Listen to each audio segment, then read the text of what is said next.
Hello लोगोफोर दिनैहाय गुबुन मोनसे टपिक लानानै सावरायनो फैबावदों। बड'लेण्ड रादाबाव मोनसे ब्रेकिं निउस ना मा होननानै बुंगोन गोदानै होदों बिथांमोना। रन्जित बसुमतारी, गबिन्द बसुमतारी, आबसुनि आफादगिरि दिपेन बर', ओमफ्राय प्रमद बर', ओमफ्राय गोबां दैदेनगिरि थांदों बिटिआर एकर्डनि माखासे दफा इमिडियेटनो इमप्लिमेन्ट खालामनायनि नामाव बिथांमोना सावरायहैदों। मोजां सावरायनाया जाहैदों माने बिराद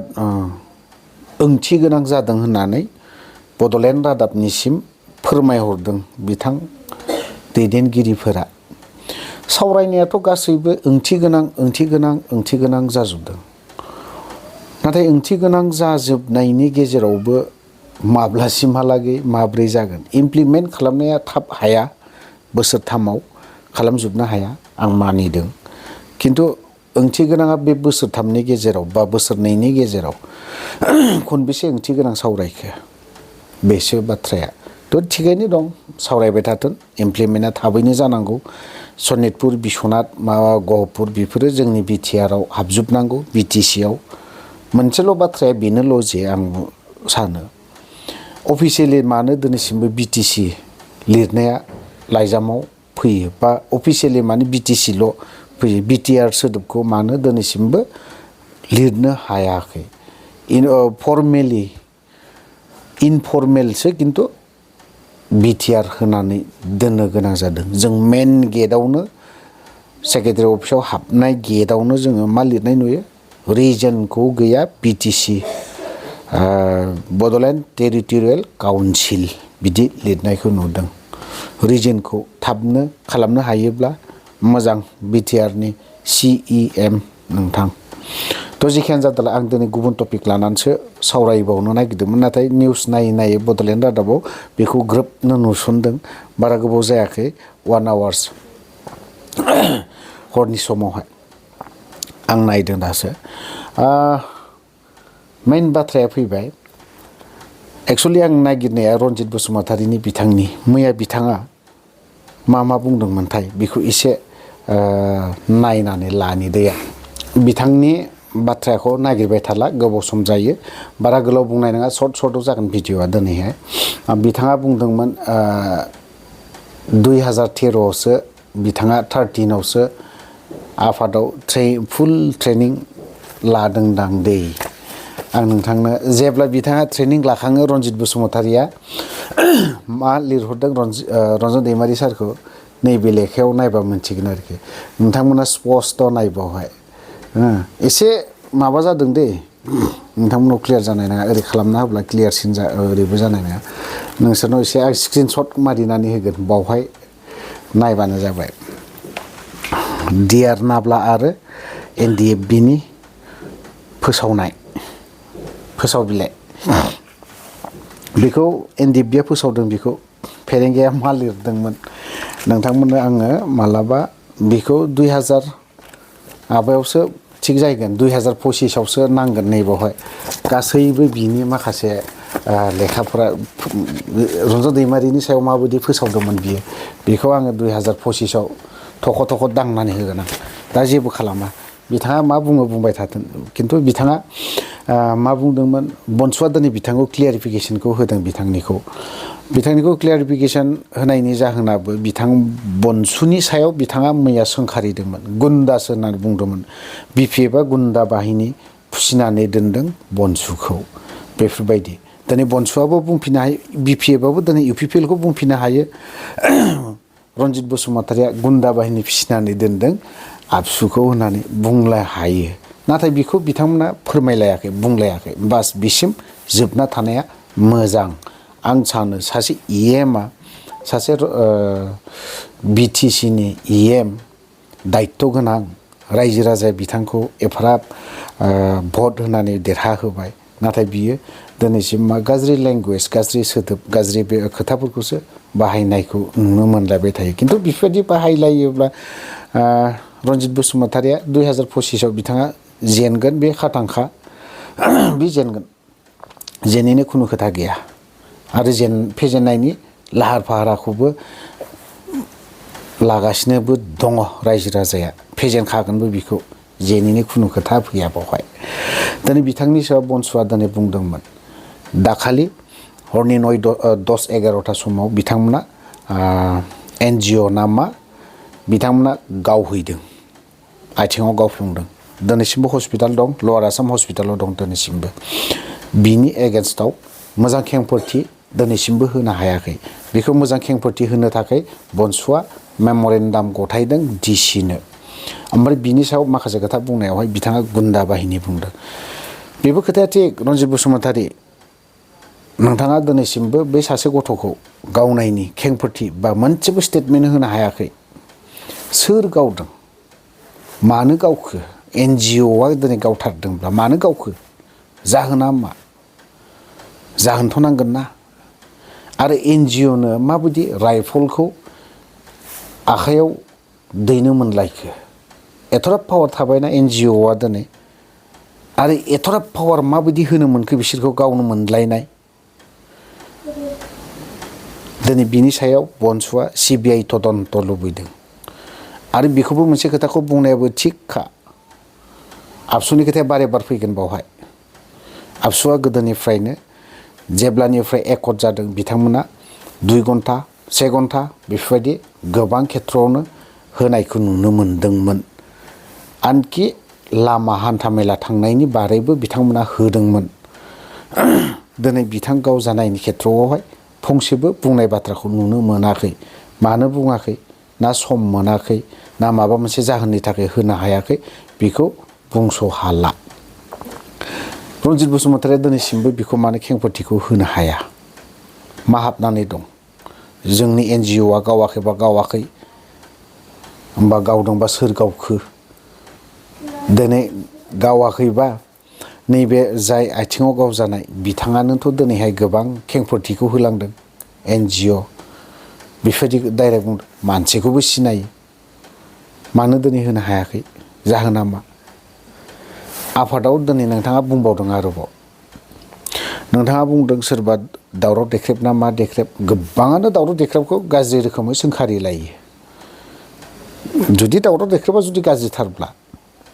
बिनि खोथाखौनो बुंबाय थानांगौ दरखार गैया सोरबाया जुदि बुंबाय थादोंबा बेखौ बुंबाय थानांगौ दरखार गैया खोनासंदो फारसेजों सोदो फारसेजों हगारदो बास जोब्बाय खोथाया मानोथो दिनै मिडियाफोरावलाय मानोथो बिदि बुंलायबाय थानांगौ माथो दरखार दंलायो दरखार गैया रन्जित बसुमतारीया बुंलायदों दावराव देख्रेबालाय सोर बिथाङा दावराव देख्रेबा आन्दलन समाव NDFBआ 34 years नांदों होनना बुंदों नोंथाङा बोसोरथामल' नांदों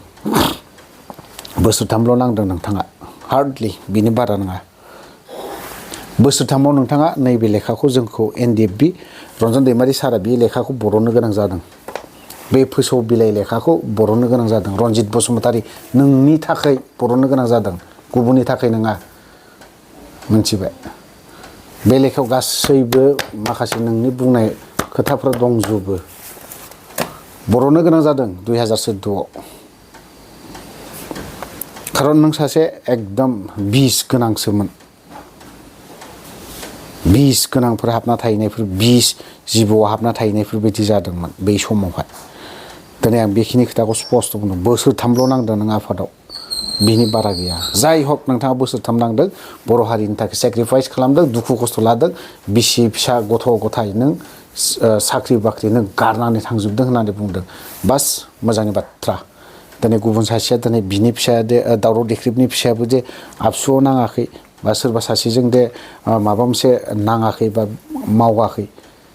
बेखौ बुंनांगौ दरखार गैलाया दिनै नोंथाङा थोनहरगोन नामा नोंथाङा आबसुआव हाबबाय थां होनना नोंनि फिसाखौ थोनगोन नामा नोङो थोनगोन नोंनि गथ'खौ थोनहरग्रोनानै ला आं दिनै सासे EM जाबाय आं दिनै बेफोरबायदियाव हाबनो समायला नोंसोर थां होननानै नोंनि फिसाफोरखौ थोनहरग्रो बास बिनि उनावहाय बुं मालायखौ बेखिनि खोथाखौ बुंगोन जाय हक रन्जितनि बाथ्राखौ दिनै बेयावबो एसे दोनथ'लायनाय जाबाय गुबुन खोथाखौ गुबुन टपिकनि बाथ्रा दिनैहाय BTC आव जों साइन बर्ड बर' लेंगुवेज बर' सोदोबखौ जों लिरनायखौ नुनो मोनाखै आरो लिरनाय नुदों दाखालि आसुआ बिजनियावहाय मोनसे साइनबर्डखौ अफिसनि साइनबर्डखौ बोख्लायनाय नुदों एक्चुअली बेवहाय आं बुंगोन जे जोंनि बर'आ HCD हाबबायबा जोंनि बर' रावा सबसे फार्स्ट थानांगोन सबसे फार्स्ट लिस्टआवनो थानांगोन जोंनि BTC आव जोंनि BTR आव मानो जोंनि बर' लेंगुवेजआ बर' सोदोब आखरजों लिरनाय बे लिरनाया मानो सेकेन्डआव थार्डआव मानो थायो बाखौ आबसुआबो बुंदों मोजांनि बाथ्रा दिनैहाय गुबुन मोनसे जायगायावहाय क'क्राझार डिस्ट्रिक्टआवनो मोनसे सुनैजों लिरलायनायखौ नुनो मोनदों एसामिसजोंल' लिरनायखौ दिनै बेफोरबो जोंनि थाखाय दुखुनांथाव बाथ्रा बर'नि जायगायाव बर' रावजों लिरजाया एसामिस रावजों लिरजायो मानो जोंनि बर' रावा HCD हाबलायदोंबा जोंनि रावानो एक नाम्बार लिस्टआव बिनि उनाव सेकेन्डआवसो इंलिसनि उनावसो हिन्दीनि उनावसो आसामिस थाहैबावनांगौ लास्ट स्टेजाव एसामिस थाहैनांगौ दिनै थां गुवाहाटि बायदियाव बबे मोनसे जायगायाव बर'जों लिरनायखौ नुनो मोनदों बर' रावा मालाबा सिगाङाव थाफेरदोंमोन ना बयनिबो उनावसो थानायखौ नुहैनो मोनगोन ओंखायनो आं बुंदों आंनिफ्राय बेनो बर' रावा सब समय फार्स्टआव थानांगोन अफिसनि माबायाव साइनबर्ड लिरनायाव बिनि उनावहाय इंलिस थादो थार्डआवहाय हिन्दी फोर्थआवहाय एसामिस बयनिख्रुइबो लास्टआव थाहैजानोखौ आं लुबैदों दा ओंखायनो दिनै सोदोब लिरनायनि खेथ्रआवहाय गोबां दावराव दावसिबो जादलायदों आं बेखिनि बाथ्राखौ बुंलायबाय थानो नागिराखै HCD हिसाबै जों आसामनि आन्दारावसो BTC BTR नालाय बे हिसाबै जों आसामिस रावखौबो लिरबावनांगोन आरो हायोब्ला बावहाय गासैनिबो ट्राइबनि रावजों लिरनानै दोनजोबनायासो मोजां खारन जों 6 सिडिउल नालाय आरो माथो दंबावोलाय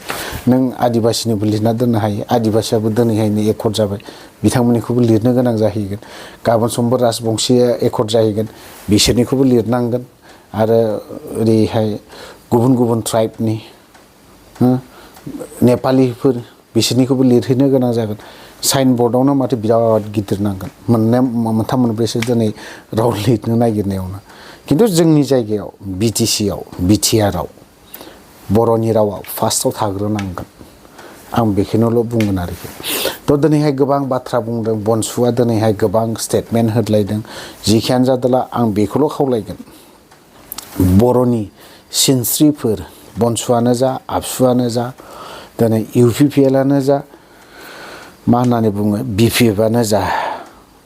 नोंथांमोननि माखासे सोंखारिलायबाय थानायखौ जों